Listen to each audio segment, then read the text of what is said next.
وابتغوا من فضل الله واذكروا الله كثيرا لعلكم تفلحون। প্রবাসী মানবিক ফাউন্ডেশনের উদ্যোগে শীত বস্ত্র বিতরণ। সবচেয়ে বড় জরুরি যে মানবিক শিক্ষা, ব্যবহারিক শিক্ষা।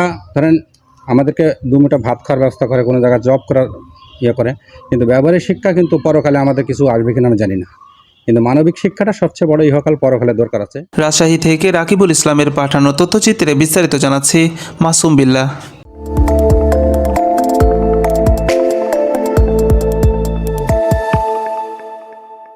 রাজশাহীর দুর্গাপুর উপজেলার মারিয়া ইউনিয়নের ৪ নং ওয়ার্ডের কাশিমপুর হাফিজিয়া মাদ্রাসা মাঠে প্রবাসী মানবিক ফাউন্ডেশনের উদ্যোগে শীতার্তদের মাঝে শীত বস্ত্র বিতরণ করা হয়েছে। ১৬ জানুয়ারি বৃহস্পতিবার বিকেলে আয়োজিত এই অনুষ্ঠানে হতদরিদ্র ও সুবিধাবঞ্চিত মানুষের হাতে কম্বল তুলে দেওয়া হয়। অনুষ্ঠানে প্রধান অতিথি হিসেবে উপস্থিত ছিলেন রাজশাহী ৫ আসনের প্রয়াত সাবেক এমপি অ্যাডভোকেট নাদিম মোস্তফার সুযোগ্য সন্তান জুলফার নাইম মোস্তফার প্রতিনিধি এবং ফাউন্ডেশনের পরিচালক মোহাম্মদ শহীদুল ইসলাম। তার সঞ্চালনায় মাদ্রাসার ছাত্র এবং এলাকার অসহায় মানুষের মাঝে শীত বস্ত্র বিতরণ কার্যক্রম সম্পন্ন হয়। ফাউন্ডেশনের পরিচালক শহীদুল ইসলাম বলেন, আমি প্রত্যেকটা গরিব দুঃখী মানুষের মানে গ্রামে যে কালচারটা চলতেছে বর্তমানে, এখন শিক্ষা যেমন বলতে গেলে আমাদের প্রাথমিক বিদ্যালয় যেগুলো শিক্ষা হচ্ছিল, এই শিক্ষাগুলো বিগত সরকারের আমলে এগুলো মুছে দেওয়া হয়েছে। ইসলামিক কিছু কাজ, ধর্মীয় কাজ, তার থেকে আমার কাছে চেতনা হয়েছে গ্রামে যদি আমাদের গ্রামটা থেকে শুরু করি, যে আমাদের বাচ্চারা যেমন এই মক্তবে পড়াশোনা করে যদি কোরআন পর্যন্ত আগে যেতে পারে, সেতটুকু অবশ্যই আমরা উপকৃত হই। এবং সেই সাথে এই যে এখানে মানবিক শিক্ষাটা কিন্তু আসলে আমাদের জরুরি, সবচেয়ে বড় জরুরি যে মানবিক শিক্ষা। ব্যবহারিক শিক্ষা, ধরেন আমাদেরকে দুমুঠো ভাত খাওয়ার ব্যবস্থা করে, কোনো জায়গায় জব করার করে, কিন্তু ব্যবহারিক শিক্ষা কিন্তু পরকালে আমাদের কিছু আসবে কিনা আমি জানি না, কিন্তু মানবিক শিক্ষাটা সবচেয়ে বড় ইহকাল পরকালে দরকার আছে। হ্যাঁ, এই জন্য আমরা সবাই বাচ্চাদেরকে যদি ব্যবহারিক শিক্ষাতে রাখিও, অবশ্যই মানবিক শিক্ষাতে শিক্ষিত করব, এটুকু আশা রাখবো। আর সেই সাথে আমি বলবো, আপনারা একটুকু বিবেক করে কোনো ব্যক্তি এই প্রতিষ্ঠানকে ভিন্ন মতে নেবেন না। আমার জানা মতে এখন পর্যন্ত আমার কাছে হাত বাড়ায় এ যাবৎ পর্যন্ত কেউ ফেরত আসেনি, কম হলে দিয়ে তাকে বিদায় করতে পারছি, সন্তুষ্ট হয়েছে। বাকি জীবনটা যেন আমার এই হাতটা শক্তিশালী থাকে।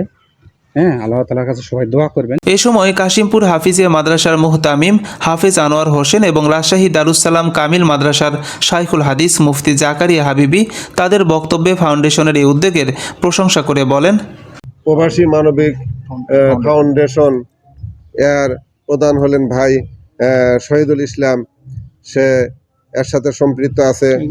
ভাই বড় সুন্দর সুন্দর উদ্যোগ নিয়েছে, যেগুলো সম্পর্কে আলোচনা হইল। দিনী প্রতিষ্ঠানের শিক্ষার উন্নয়ন এবং কয়েকটা বক্তব্য খুলে দিয়েছেন।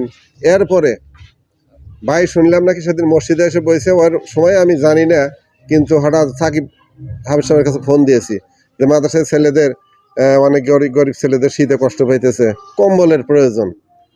তো সাকিব সাথে সাথে ওনার সাথে কথা বলছে, উনি বলছে হ্যাঁ আমি দিব। আরও কয়েকটা মাদ্রাসায় দিয়েছে, এটাও আমি জানি না, কিন্তু ওনার যে উদ্যোগ আছে বা দিতেছে এটাও আমার জানা হইল পরে। কিন্তু তার আগেই আমাকে বলছে যে আমার কাছে খবর আছে যে উনি এখানে ছাত্রদের এবং আরও কিছু লোকজনকে, গ্রামের কিছু লোকজনকে কিছু কম্বল, মানে শীতের বাঁচার জন্য কিছু সহযোগিতা হিসাবে কিছু কম্বল বিতরণ করবে। তা আপনাদের মাদ্রাসায় বসেই ছাত্রদেরকেও দিব এবং আরও কিছু গ্রামের লোকজনকে দিব।